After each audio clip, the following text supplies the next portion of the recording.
Welcome to this second session on the theories of consciousness, where we will go through and describe higher order thought theory of consciousness, commonly abbreviated as HOT.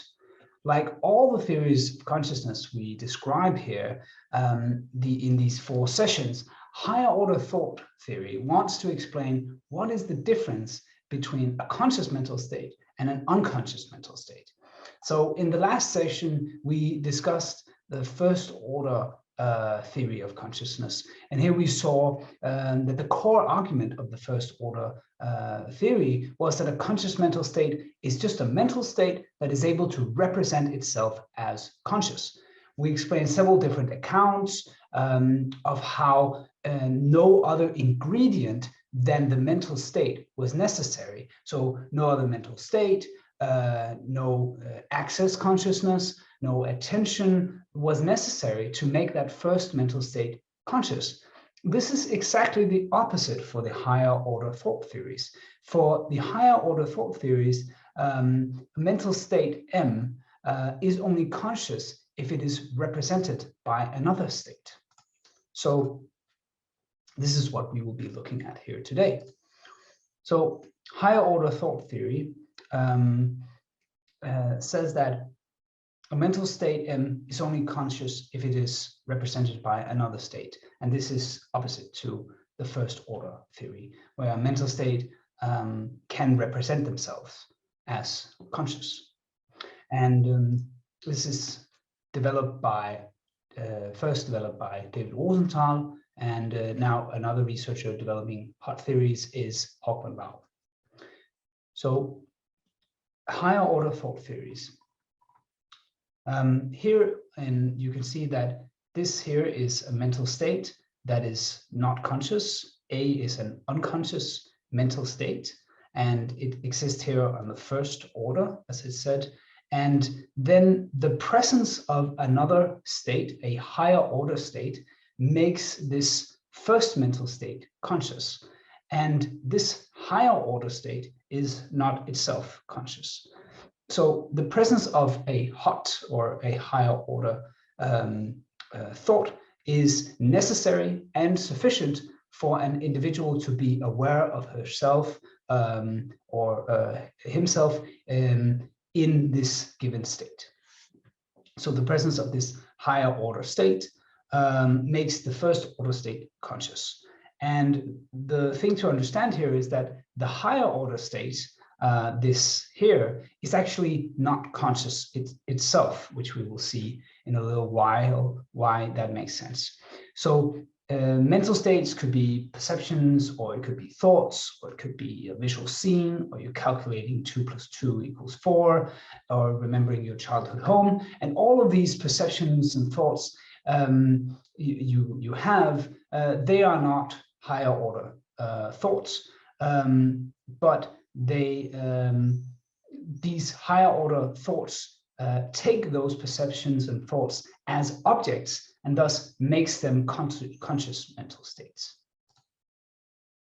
So one consequence of the higher order thought being necessary and sufficient for an individual to be aware of herself in a given state, this means that if a HOT for some reason occurs without a target state, the individual will consciously experience being in whatever state the higher order thought describes her as being in.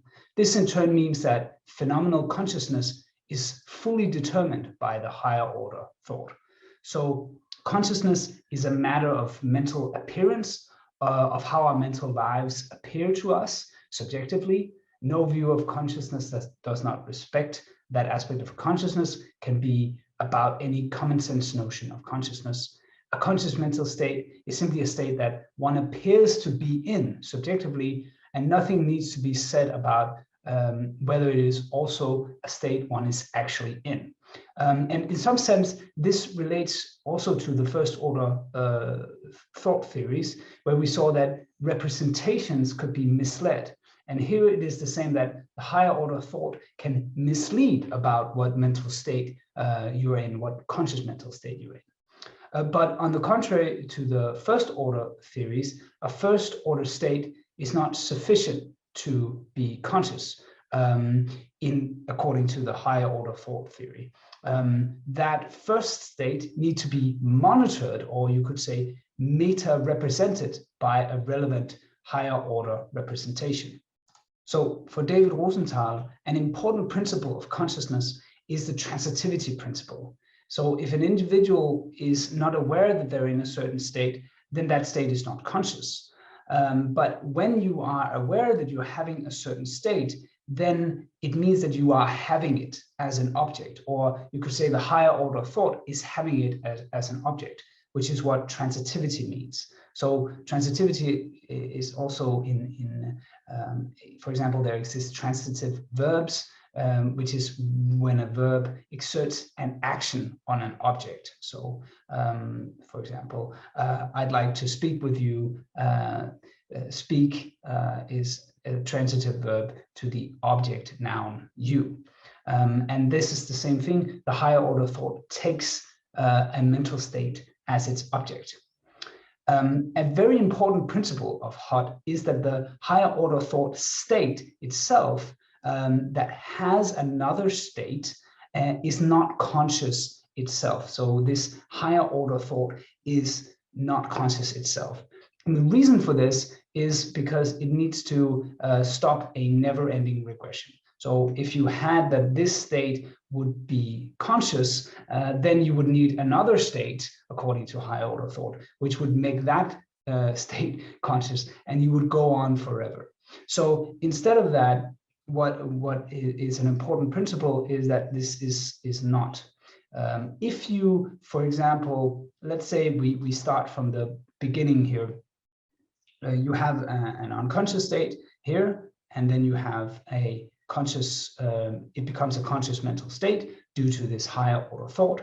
But then you start to become aware that you are aware. So you have awareness of your awareness, you could say. That would mean that there is this third state, which is also a higher order state, which now takes as an object the awareness state, which was the higher order thought theory, the higher order thought before. So an example of this is if you are recollecting your a childhood memory, and you are having an awareness that you are recollecting it, and all of a sudden you are now becoming aware that you are aware, then that will be this pattern here when there is a third order state about that second order state, which itself is not conscious. And this is also awareness about awareness is also what is termed introspective consciousness, that we can become aware of our own consciousness. And so according to Hott, there can only be one state that is conscious, and that is the one that a higher order thought currently has as its object. So there are never two states that can be conscious at the same time. One important criteria of higher order thought is that the higher order thought itself is assertoric, meaning that it asserts something or it claims something, that it claims that you are having a certain state in a certain way. So a part of you becoming conscious of a mental state of remembering, for example, is in part because there is a higher order thought that is asserting that you have that mental state. Another principle of higher order thought theories is that they are indexical.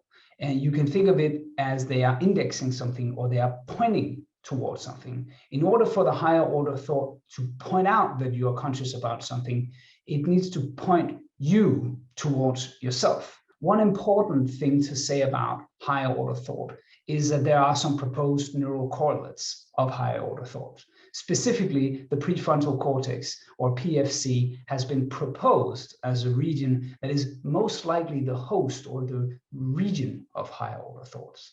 Now, the session here is actually not meant to go into too much empirical studies, but mainly to give you an overview of theoretical background for each consciousness theory. But here, how the PFC is claimed by higher order thought theory to be an area involved in higher order thought is actually a way to explain the theory.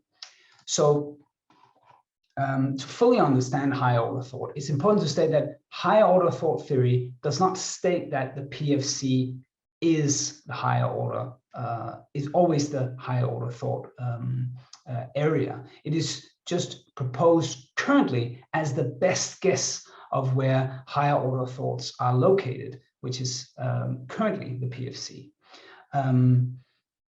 And so, for example, if you have this first order area, the visual cortex, it is claimed by higher order thought theory that these higher order regions in the prefrontal cortex make these first order networks in the visual cortex conscious. But the higher order thought theory is not a theory about the PFC. Higher order thought theory proposes a set of characteristics and requirements about how mental states become conscious. It is just that there's a recent advancement in cognitive neuroscience that points to the PFC as having higher order cognitive mechanisms, like, for example, metacognition. Although it's also here important to say that higher order thought theory is not the same as metacognition. So the idea here is that phenomenal awareness or consciousness is a similar kind of state as metacognition. Perhaps it is maintained by the same area of the brain, but consciousness is not the same as metacognition. This is acknowledged in higher order thought theory. And to explain that, metacognition is just cognition about cognition. Like, for example, confidence is metacognition. So, for example, confidence about how well you're performing a discrimination task, discriminating a visual target, for example, that's a metacognitive process. Am I doing this well or not? But a metacognitive state can actually be non-conscious, according to higher order thought theory. So, like, for example, error correction. So let's say you're filling in a puzzle and you're doing this puzzle and you put in, and you notice that you put down the puzzle in the wrong place. You notice the error and you correct it. Higher order thought states that, a higher order thought theory claims that you had a metacognitive state of error correction, but not necessarily, you didn't necessarily become conscious while doing so. You performed perhaps that error correction completely implicitly. And there's a lot of evidence that points to the PFC, prefrontal cortex, as involving that type of metacognition. Most often, though, metacognition is a conscious process, and since higher order thought theories are not conscious themselves, they merely make other mental states conscious. Metacognition and consciousness are not the same. However, there are a lot of differences among higher order thought theories, and there are a lot of discussion among higher order thought theorists about whether the PFC is truly the seat of higher order thoughts. So in sum, higher order thought proposes that a mental state M is only conscious if it is represented by another mental state, a higher order thought state. Higher order thought states are said to have mental states as their object, using this transitivity principle. And the PFC, prefrontal cortex, is currently the best proposed regional seat where higher order thoughts are hypothesized to be located. Although higher order thought is not equivalent with the PFC, and they're not equivalent with metacognition. All right, thank you.